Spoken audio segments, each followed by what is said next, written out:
Welcome to how to plan for a productive week. So this is come out of my love for time management and all things efficiency and effectiveness. So I don't know if you're anything like me where you just hate wasting time, because time is our most precious asset, right? It's more important than money, obviously. It's more important than anything, because without time, we can make money back, but we can't ever get time back. So without time, we can really get behind in our sales, our marketing, all aspects of our business if we don't do things efficiently, if we don't have systems behind what we're doing, we can really waste a lot of time. So I want to show you a really simple way that I organize my week, and it might be helpful for you. I'm sure you've got your own time management systems already and your own productivity systems. I really like to bring things back to simplicity as much as possible, and have really, really usable systems, usable tools. So it's not super complex, otherwise I just won't do it. I don't know if you're anything like that, but the simpler the method, the more likely I'm gonna make it a habit in my everyday life. So you wanna be able to incorporate whenever you want to achieve a goal. So you've all got that goal for this program, right? Whenever you want to achieve a goal, the most powerful way to make sure that you achieve it is to habitualize it, to systemize it, to put it in as an ongoing habit. So you ritualize it, you make it part of your rituals, and then it's just a no-brainer. You don't have to think about it. You know that the system takes care of it actually just happening. Okay, so I want you to think about your current situation and how you currently spend your time in your business. Now, I know not all of you are full-time in your business. Some of you are working part-time in your business, and this makes it a little bit tricky, but regardless of how much time you have, whether you've got 2 hours a week, 10 hours a week, 40 hours a week, whatever it is in your business, you want to make sure that you divide that time up correctly. So whatever time you've got, so maybe write down how much time you've got each week, and you might need to calculate that a little bit. So I know when I was contracting as a teacher, I was working 9 till 3, Monday, Tuesday, Wednesday. So I would get straight home from work, and then from 4 o'clock till 10 p.m, I would work on my business. And I did that for a couple of years. Another time I was working evenings, teaching fitness. And so my morning time, I would work from 10 a.m. till 3 p.m. Then I'd go to the gym, and then I would, work at night. So depending what, if you've got a part-time job or a full-time job and you're allocating time to your business, just work out the exact amount of time that you've got to devote to your business every single week. So I worked out when I was working as a contractor that I had 25 hours, and I would work pretty much all day Saturday on my business, because I was so keen to get rid of that job and to only do what I loved.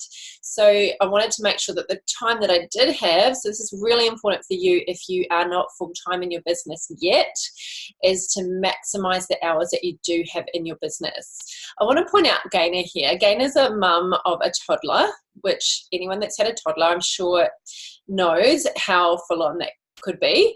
And she also has a full-time business running a retreat company. So she's really busy, but she can only spend about 12 hours a week on her business because of everything else she's got going on. But she really maximizes that time. She's super efficient with her systems, and that's how in a 12-week period she's been able to run 2 webinars, fill up her online course, and completely overhaul her website. And she set up all her funnels and her systems. It's amazing what you can get done when you're really focused. So once you know how much time you've got in the week to devote to your business, think about the percentage of your time each week and how much is spent on each thing. And I'm going to break it down so you know exactly what is under each of these 4 categories. So the 4 areas of business, the 4 parts of business is product, marketing, sales, and customer success. Corinne says that is awesome. Thank you so much. That's so nice. I love the encouragement. So how much time are you spending on product, marketing, sales, and customer success or client success? So let's go through what each of them are. The first one, product, is all the content creation you are doing for your paid clients or your existing clients. So let's say you follow my method and you decide to sell a course and then create the course. which is what Gain is doing, for example. So she's following the model where I sold the 12-week accelerator program that you're part of, and I hadn't created any of it. I had lots of things, you know, documents and worksheets and videos already done, but basically I sold it to make sure that it was going to work, and then I created it. So this would go under product creation time, actually creating the course that someone has transacted for. Or it is like for you guys, for example, you're in a paid program. So when you come to the workshops that I run, when I create content for those workshops and the PowerPoints and your workbooks, that is product time. So it's whenever someone's already paid you money and you're creating something for them. It's also if you're creating an offer. So if you're creating an online course, for example, mind blank, a coaching program where you're putting together the actual offer that you're going to be selling. So you're putting together, you know, the bonuses, the videos, the meat of the content, that all comes under product. And some of these things aren't in your genius zone, right? So some of them you might not like creating worksheets, or you might not like all the event management side of it. And you can start thinking, maybe I could outsource some of this stuff to people who, for example, I've got an intern and I pay next to nothing for them because they are wanting experience in business. So anything that you really don't like doing or you're not good at doing, you can outsource for like $10 an hour. And you should be sticking to your genius zone, which might not be, you know, all the bits and pieces of a funnel or your website, or, you know, your most things in product is actually quite enjoyable. But you might say, I don't want to be in the back end, you know, creating all the links and transcribing the videos, for example. So you could outsource that. So have a chat with me about the types of things that you can outsource, because there's heaps. There's so many things you can outsource so that you are just sticking with what you love. And I love product creation. For a lot of business owners, they spend too much time in product creation because it's fun. And it's easy, and it's our genius zone, so we feel very comfortable here. So think of this as client acquisition. All the tasks, like your social media posting, anything that is your emails that are trying to get a client to actually pay you money, that's classed as marketing. So I will fix that on the workbook. Okay, the next one is sales. So sales is any task directly relating to conversions. Any task directly relating to conversions. Now, sales is the area that most business owners who are struggling are neglecting the most, and they're not spending enough time in this category. So this is doing discovery sessions, free sessions or clarity sessions, strategy sessions. This is all of your phone calls, outbound and inbound, to people who aren't already clients. If they're already clients, then that's not classed as sales, that's classed as client success. So any phone calls where you're following people up, where maybe someone's contacted you and you're calling them back. It's also any of your sales letters that you create. So for example, the Amplify Your Influence Accelerator landing page that some of you came to and purchased off, creating that sales letter is also classed as sales, because it's making a paid offer.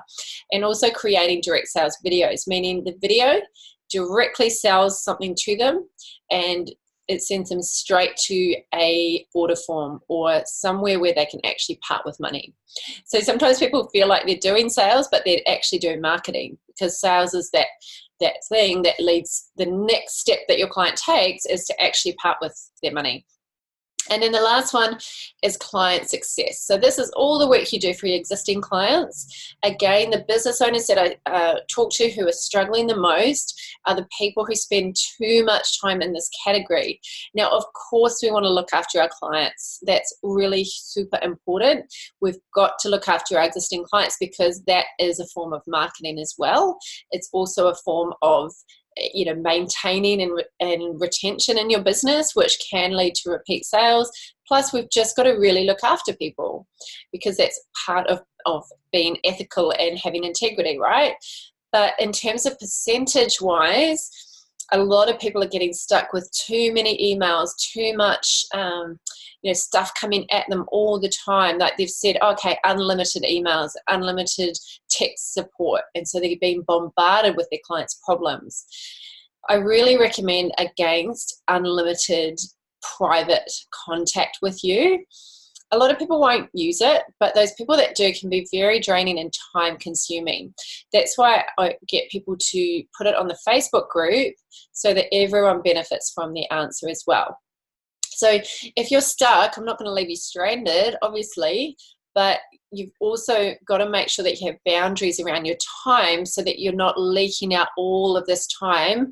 And also you don't want to attract super demanding clients that are requiring all of your time, because you've only got a certain amount of time each week for your business, right? And the more time you devote to those people, the less time you've got to market and sell and do all the other things that you need to do. So these are things like live video calls for clients, exactly what I'm doing now, because you guys are already in a paid program. Coaching sessions, so actually delivering the paid sessions, your emails, if it's from an existing client who's already paid you money. Managing your Facebook group or your inner circle, and I recommend that all of you do create an inner circle like we have, and that you nurture it and look after it, and that's part of helping clients be part of a community, which is really important. Scheduling your calendar, and then anything else. So if you're not sure where it goes, just ask yourself, have they paid you money, and is it just general admin-y stuff? Put it in client success. If it's anything else, random in general, where they haven't paid you money, then put it in marketing. Does anyone have any questions on those? Is that pretty clear? The 4 buckets where everything falls? Just post it in the chat box if you've got any questions. Okay, now we want to identify where the bottlenecks are. So let's say you're saying, oh my gosh, Kat, I don't have any time for sales. I'm spending like 75% of my time on just trying to clean up my systems, or I'm spending all my time with these really hard work clients that are demanding so much time from me. Remember that it's up to you to set your boundaries, and that's your personal responsibility of how much access you allow, and everything you spend your time on is your choice, right? So don't get stuck in blame or excuses and those types of things. Just think, okay, where am I getting stuck? Where am I leaking time? For one of my clients, she was spending way too much time on Facebook, and she felt like she was being productive because she just thought, oh, if I show up to all these groups all the time and, build relationships with people, then, eventually I'm going to get clients. But she wasn't getting clients. She would have been better off creating a funnel, creating a freebie, getting people's email addresses. Facebook groups are cool, but they're a time suck, right? So we've got to identify for you, where are the bottlenecks? What's a specific problem in your time management or productivity? And I like this formula called the 5 times why. And you ask yourself why 5 times. So I'm going to give you an example of going through this. So I want you to, first of all, on that worksheet, write down, what is the specific problem in your time management? What is the problem? What's going on for you? What is that bottleneck that's stopping you having enough time to devote yourself to product marketing, sales, and client success in a fairly even way? Like, I recommend your goal is to actually have about 25% in each bucket. Once you've got a team, which hopefully all of you eventually will have, a team doing all the things you don't want to do, and you stick to your genius zone, then you still want to be across all 4 of them and spend about 25% of your time in each, but you have a team for each. So you have maybe someone that's handling all of your social media marketing, and you're just spending that time overlooking stuff, checking stuff, creating videos, but you've got someone else who's actually posting the videos for you and creating, like, transcribing them for you and putting that on the blog for you. So if your bottleneck is something because you're lacking a skill, for example, you don't know how to create a funnel, or you don't know how to change your website, or you don't know how to run a Facebook ad, then you just put the actual skill that you're lacking, because then we can create a plan and make sure that you're upskilling where the bottleneck is. For some of you, it just might be that you've got to really stop the distractions and you've got to look at where your time is being robbed. When I did this activity, I realized, so I did screen time on my phone, which is an absolutely shocking realization. But if you've got one of the latest phones, you go in and you find out how much time you spend on your phone. And then I deleted heaps of apps off my phone because they were just robbing me of time. And I got back like at least 5 hours a week just from that. So I'm going to give you an example. And this was something that I went through. So what's the specific problem? I don't finish things. So I was really frustrated in my business because I was starting all these things. Like I was going to all these seminars and I was, I'd get all inspired. Like I went to, I don't know if you've heard of Dale Beaumont. Has anyone heard of Dale Beaumont? He's incredible. He's all about systems. And he's got an event called 52 Ways. And at this event, he gives you 52 ways you can grow your business, which is awesome. But I went home with the biggest to-do list and I started all these things and I didn't finish them. And it was really frustrating because it was just wasting time. So I went through the 5 times why activity and just asked myself, why don't I finish things? And it was because I switched tasks too much. I was going back and forth different tabs open on my laptop. And if I didn't know how to do something, I would go to something else. Has anyone done that before? Or is it just me? And sometimes your brain can feel like that, right? You've got all these open tabs. So I was switching tasks. Why do I do that? Well, I don't know the best use of my time. So I'm just trying to feel productive instead of actually taking time to plan. Why? I haven't planned my day. I would open up and start reacting to my inbox, to Facebook messages, to notifications instead of actually owning my day.